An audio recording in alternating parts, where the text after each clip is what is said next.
Hello, my name is John Reese. I am a pre-planning family counselor. If you're watching this video because you're going through a health crisis and you're putting your affairs in order, or maybe a loved one is going through that, my prayers and heart go out to you.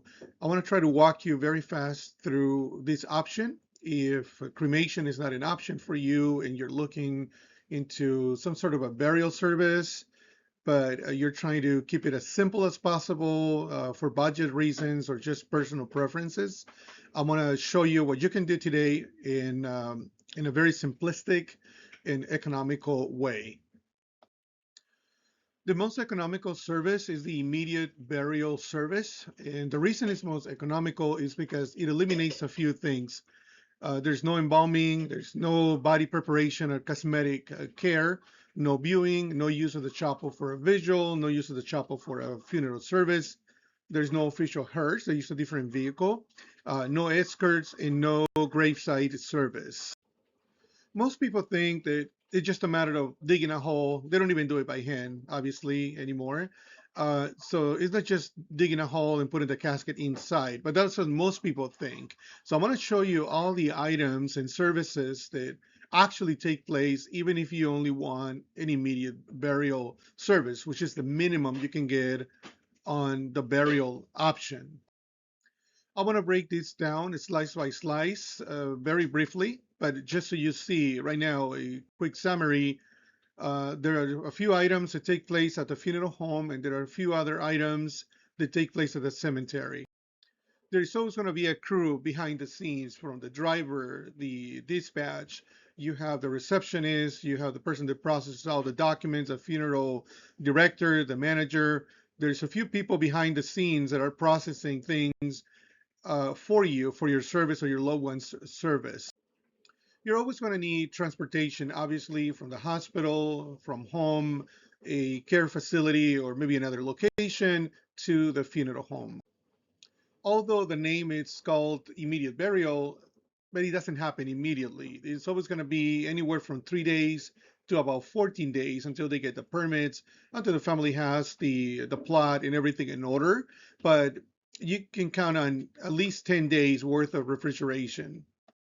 There is a series of documents that need to take place from the vital statistics. The funeral home coordinates with the family to get. That's all your personal data. Body release forms. These are documents where the family authorizes the funeral home to proceed with the service. And you don't need cremation, but you need other type of permits. You need disposition documents, and so on. There's a few other documents that we don't need to go through all those right now, but there's quite a few documents that need to be filled out and ready for the family. The funeral home also needs to help you with the processing of the death certificates. They're done by the county, but it's the funeral home's job to help you put all that together. So you start with the vital statistics, and then they have to call the physicians, get statements, signed statements from the last physicians for the causes of death. Once they put all that together, they submit that to the county, and the county will issue the death certificates. That process can take anywhere from 1 week to up to 3 weeks, depending on how busy the county is and also how fast the physicians respond to the message from the funeral home. There's a burial permit. This is the least expensive casket you can find out there. It is a cloth covered casket, and it's made out of fiberboard. You can see it on the left side of my screen here. So that it's the least expensive. It's going to be around $1,000 at the moment, but it can always go up. But you can always choose a wooden casket or a metal casket, and you're going to look at the averages of around 2,000 to, I mean, you can get up to several $1,000s, even over 10,000. But we're looking at this service as the least expensive, so I would assume that you will look into the least expensive one. So this will be it, the cloth covered casket made out of fiberboard.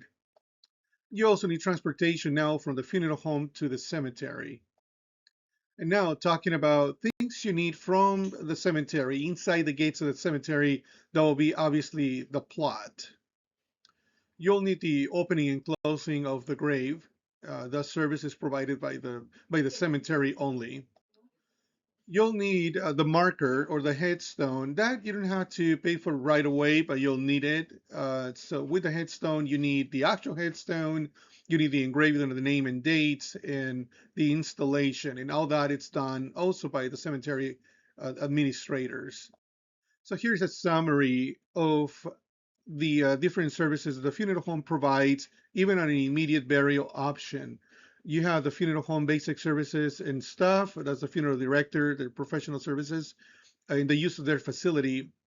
The permit processing and coordination with the family, the certificate filing, transportation within 25 miles. Some funeral homes offer more than that.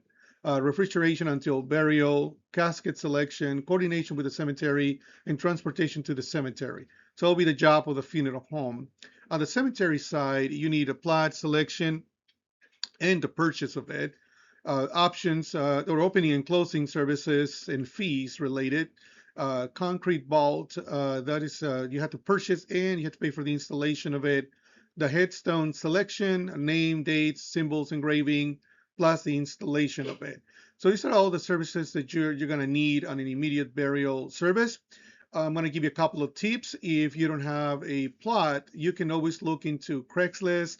There's a lot of people that move out of the area or change their minds, and now they're trying to sell the plots. Well, they didn't know they have military options and benefits, and so they don't need it anymore. So you can look into like OfferUp, places like that, and you're always going to find people that are selling for a third of the price, sometimes half the price, the plot. So that'll be a great option for you. This is for immediate needs.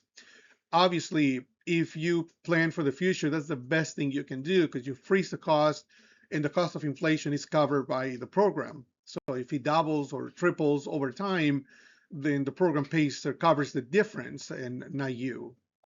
Now, here in the city, in the area, this will be the approximate cost, so you try to get an idea. So the funeral home cost that will be including the casket, that will be about $5,500 in average. It could be a little less some places.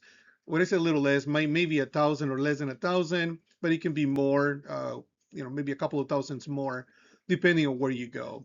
And for the cemetery, I would say for all things included, if you choose something outside the city, nothing very fancy, it'll be around $8,000 total. You can see the little breakdown on the right, the sort of the ranks, the different services on the right side. But I know you're just looking at this moment, you're just looking to get an idea of the ballpark cost. So for the funeral, again, it's about $5,500, including the casket. For the cemetery, around $8,000. And again, if you can find something out there in the aftermarket, or somebody's trying to get rid of their plots, it might be a little cheaper for you. So in total, for an immediate burial, you're looking at $1,300 to $1,500 in average. It is my calling and my job to help you. If you have any questions, I'll help you with no charge. Just give me a call. You can scan the code and let me know what you need. And or you can actually text me or email me, call me, whatever you need to do. Just be a little patient with me. If I'm helping another family, I'll call you back. But I'm here to assist you. Many blessings to you.